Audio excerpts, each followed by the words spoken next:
The Royal Library of Ashurbanipal, better known as the Lost Library of Nineveh, is an ancient Mesopotamian library that was compiled by the Neo-Assyrian king Ashurbanipal. It's located in Nineveh, which was the capital of the Neo-Assyrian Empire in the 7th century BCE, which is today Mosul in northern Iraq.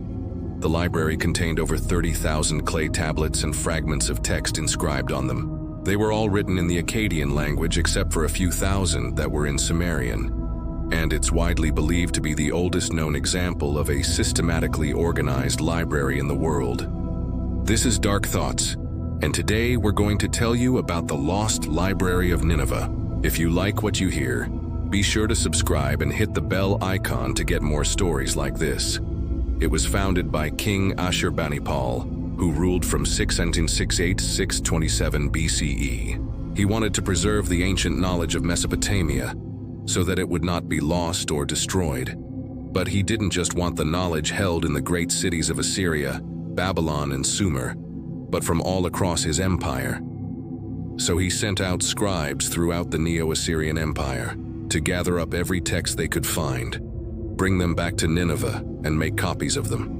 The collection included literature such as the Epic of Gilgamesh, one of the earliest known pieces of literature ever written. It also included administrative records of the Assyrian Empire, myths and religious texts, hymns, medical texts, astronomical observations, divination records, and letters.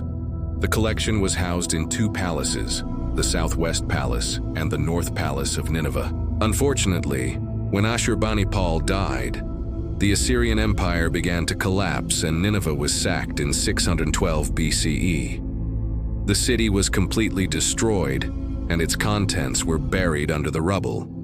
However, because the city had been largely destroyed by fire, the clay baked harder and protected the tablets from being burnt. This preserved many of the texts in the library that might have otherwise been lost to time. The site of the Lost Library of Nineveh remained hidden until the 1840s, when Austin Henry Layard and Hormuzd Rassam, two British archaeologists, excavated the site. During their excavations, they found the remains of the South Palace where the main part of the library was housed. They discovered thousands of clay tablets which were covered in cuneiform script. These were then taken to the British Museum where they remain to this day. Some of the tablets can be viewed online through the British Museum's digital collection. Since the discovery of the Lost Library of Nineveh, it has provided us with some critical insights into ancient Mesopotamian culture, administration, and intellectual life. Despite the fact that many of the tablets are heavily damaged, and the original organization of the collection is unclear, since they were all mixed together when transported to the British Museum, scholars have still been able to learn a lot from this collection. However, there are several reasons why it's been difficult to study these tablets. Firstly, many of the tablets are fragmented, making it hard to piece together the full story behind each text. Secondly, it's unclear how the library was originally organized since the tablets were all mixed together when transported to the British Museum. Thirdly, much of the writing is damaged, making it difficult to decipher.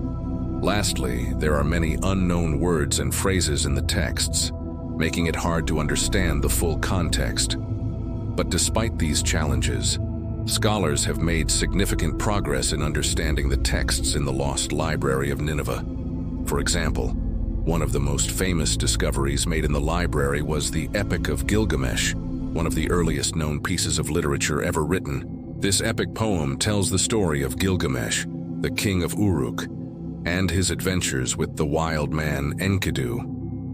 The discovery of the Epic of Gilgamesh and other literary texts in the library showed that Mesopotamian culture was much more advanced than scholars had previously thought. In addition to literary texts, the Lost Library of Nineveh also contains a wealth of other material. For example, there are thousands of administrative records that provide us with valuable information about the way the Assyrian Empire was governed. There are also numerous myths and religious texts that shed light on Mesopotamian religion and beliefs. Medical texts provide insight into the state of medical knowledge at the time, while astronomical observations record the Mesopotamian understanding of the cosmos. Divination records offer a glimpse into Mesopotamian attempts to predict the future. Letters, on the other hand, provide a personal touch, giving us a sense of everyday life in ancient Mesopotamia. One of the most interesting aspects of the Lost Library of Nineveh is the way in which it was collected. Unlike most libraries of the ancient world, which typically contained texts that were copied by a single scribe, the Lost Library of Nineveh contained texts that were copied from a variety of sources throughout the Assyrian Empire. This shows that Ashurbanipal was committed to collecting all possible texts on a wide range of subjects. Another remarkable feature of the Lost Library of Nineveh is the sheer number of texts that were stored there. With over 30,000 clay tablets and fragments, it was one of the largest libraries in the ancient world. This shows that the Assyrians were committed to preserving knowledge, and that they recognized the importance of having a vast store of texts available for scholars and researchers. Although the majority of the tablets from the Lost Library of Nineveh are now in the British Museum, there are a few scattered around the world. Some can be found in the Louvre Museum in Paris, while others are in the Vorderasiatisches Museum in Berlin. A small number of tablets are also in private collections. To help make the collection more accessible to scholars, the Ashurbanipal Library Project was launched in 2003. This project aims to catalog and digitize the entire collection so that it can be viewed online. As of 2021, over 20,000 tablets have been digitized and made available to the public. In conclusion, the Lost Library of Nineveh is an incredible testament to the ancient Mesopotamian civilization. The texts in the library provide us with a wealth of information about Mesopotamian culture, history, and beliefs. While there are challenges associated with studying the texts, such as their fragmented nature and the difficulty of deciphering the cuneiform script, scholars have made significant progress in understanding them. The discovery of the library in the 1800s was a major breakthrough in the field of archaeology, and it continues to provide valuable insights into ancient Mesopotamia today. Thanks for watching. We hope you enjoyed learning about the Lost Library of Nineveh. Let us know in the comments below if there's another ancient library you'd like us to cover next. Remember to hit the like button and subscribe for new episodes every week. Thanks for watching. See you next time.